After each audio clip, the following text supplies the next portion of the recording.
नमस्कार, आप देख रहे हैं भारतीय न्यूज और मैं हूं आपके साथ आरती सिंह आजाद। डालते हैं नजर खास खबर की ओर। मध्य प्रदेश में 2023 के विधानसभा चुनाव की सुगबुगाहट शुरू हो गई है और इसकी शुरुआत इंदौर से भाजपा के वरिष्ठ नेता एवं गृह मंत्री अमित शाह द्वारा बूथ स्तर के कार्यकर्ता सम्मेलन से की जा रही है, जिसकी तैयारियां 72 घंटे में पूर्ण कर ली गई हैं। कार्यक्रम को लेकर कैलाश विजयवर्गीय ने मीडिया से चर्चा कर कई सवालों के जवाब दिए हैं। इंदौर में भाजपा के वरिष्ठ नेता और भारतीय गृह मंत्री अमित शाह एक दिवसीय दौरे पर रविवार को इंदौर आने वाले हैं और इसको लेकर तमाम तरह की तैयारियां जिला प्रशासन, पुलिस विभाग सहित भाजपा द्वारा की गई हैं। कार्यक्रम को लेकर भाजपा के चौथी बार मनोनीत हुए राष्ट्रीय महासचिव कैलाश विजयवर्गीय द्वारा मीडिया से चर्चा के दौरान कहा गया कि 72 घंटे पहले ही कार्यक्रम तय हुआ था और इसके लिए इंदौर संभाग के बूथ स्तर के तमाम कार्यकर्ता सम्मिलित होंगे, जिसका आंकड़ा 50,000 से पार होगा। तो वहीं उन्होंने मीडिया से कई सवालों के जवाब भी दिए। दिग्विजय सिंह की सरकार पर निशाना साधते हुए कहा कि जब उनकी सरकार मध्य प्रदेश में थी तो मध्य प्रदेश में उन्होंने दौरे करने में 3 दिन का समय लगता था, लेकिन मंदसौर और नीमच में दौरा मात्र 1 दिन में हो जाता था।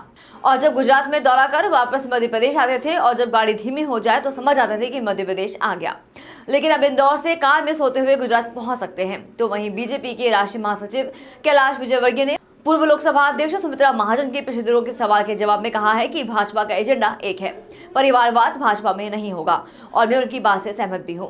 2023 में भाजपा 160 सीटों से भी ज्यादा जीतेगी, तो वहीं पूरे प्रदेश में वह चुनाव पर नजर रखेंगे, जिसमें मुख्य रूप से सागर, रीवा, सतना, शहडोल शामिल है। भाजपा द्वारा जो लाड़ी लक्ष्मी योजना के रेवड़ी के सवाल पर उन्होंने कहा कि भाजपा हमेशा से गरीबों के लिए योजना लाती है और वही योजना इस बार भी लाई है।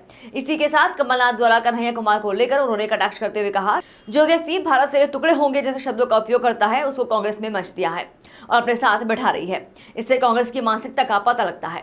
चाहे कोई अपना मुखड़ा बदल ले, लेकिन उसकी सोच और विचार नहीं बदल सकते और इस बयान के कई मायने भी निकल के सामने आ रहे हैं। फिलहाल अमित शाह के दौरे को लेकर तमाम तरह की तैयारियां पूरी हो चुकी हैं। बताया जा रहा है कि सबसे पहले वह इंदौर में कार्यकर्ता सम्मेलन में सम्मिलित होने के बाद जानापाव में श्री परशुराम जन्मस्थली पर दर्शन करने के लिए एयरपोर्ट से जाएंगे और उसके बाद दोबारा एयरपोर्ट पर आकर दिल्ली के लिए रवाना होंगे। तो वहीं निर्धारित कार्यक्रम के मुताबिक गृह मंत्री अमित शाह तमिलनाडु से भोपाल आएंगे, वहां पर प्रेस कॉन्फ्रेंस को संबोधित करेंगे और उसके बाद इंदौर आएंगे। तो वहीं कार्यक्रम में 50,000 कार्यकर्ताओं के शामिल होने के अनुमान लगाए जा रहे हैं। पिछली बार मैंने पहले भी कहा था, पिछली बार हमसे चूक हुई थी और हम और कॉन्फिडेंस में थे। इस बार हमें कति और कॉन्फिडेंस नहीं है। कल का कार्यकर्ताओं का समागम पश्चिमी पूरे मालवा निमाड़ का आपको परिणाम बता देगा और ये सिर्फ इंदौर का आधा मालवा, मतलब इंदौर संभाग उज्जैन नहीं है। इससे आपको परिणाम पता लग जाएगा कि कार्यकर्ताओं में कितना आत्मविश्वास है और जनता में भी। मतलब मुझे कहना नहीं चाहिए, हमने सोचा था कि 500 बस संभाग में भेज देंगे तो हो जाएगा काम। बाकी 500 बस तो खैर ठीक है, कम से कम 4 व्हीलर 5,000 आएंगे यहाँ पर। तो काफ़ी कार्यकर्ताओं में उत्साह है और हमें उम्मीद है कि यह ऐतिहासिक कार्यकर्ता सम्मेलन होगा। अमित शाह जी के दौरे के कारण तो कार्यकर्ताओं में उत्साह है ही, पर हमने जाकर पिछले दिनों, पिछले चुनाव के बाद आदिवासी भाइयों के बाद में संपर्क किया हमने और उनको किस प्रकार बरगलाया गया उसका एक उदाहरण बताता हूँ।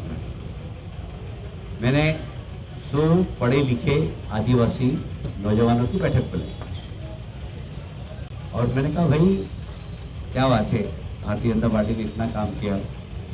मैंने कहा, एक उसमें इंजीनियर लड़का था, मैंने कहा आप इंजीनियर बने हो, आपने बचपन से लेकर अभी तक कितनी फीस दी? बोले नहीं दी फीस। मैंने कहा आप कहाँ रहे? बोले पहले हॉस्टल में रहा, फिर मैं फेल हो गया था तो हॉस्टल में रूम लिया मैंने। किराया किसने दिया? सरकार ने दिया।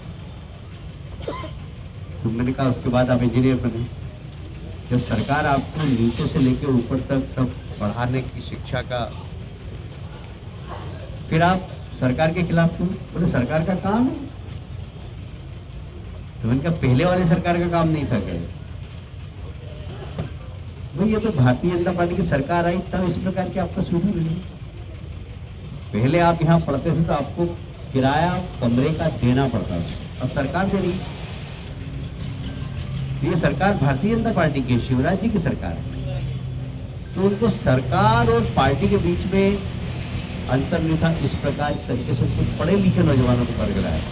आज बहुत बड़ा पढ़ा लिखा कार्यकर्ता पूरे आदिवासी क्षेत्र का हमारे साथ है। कल आप देखेंगे बहुत सारे बच्चे आएंगे।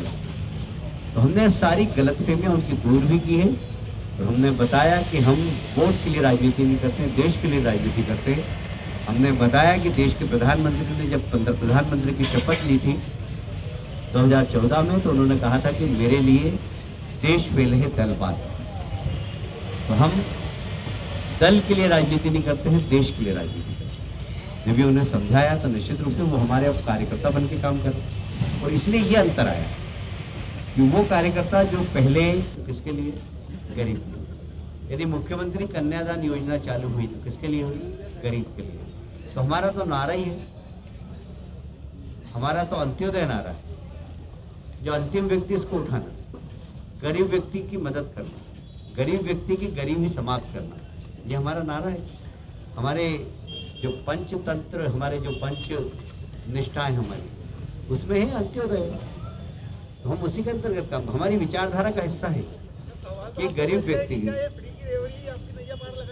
नहीं, अब उनकी तो ना नियत है तो नीति है ना। देखिए आप भारतीय जनता पार्टी की जितनी भी योजना है, कोई चुनाव के वक्त तो चालू नहीं की हमने। लाडली लक्ष्मी योजना कब से चालू, जैसे सरकार बनी थी वैसे चालू कर दी। मुख्यमंत्री कन्यादान योजना कब चालू की, सरकार बनने के 6 महीने बाद। तो हम तो गरीब कल्याण के लिए काम करते हैं और अंत्योदय हमारा मंत्र है, उसके हिसाब से काम करते हैं। पर वो लोग सिर्फ वोट की राजनीति के लिए करते हैं, उसमें और हमें अंतर है। धन्यवाद बहुत बहुत। फिलहाल इतना ही। खबरों का सिलसिला लगातार जारी है, बने रहे भारतीय न्यूज के साथ। नमस्कार।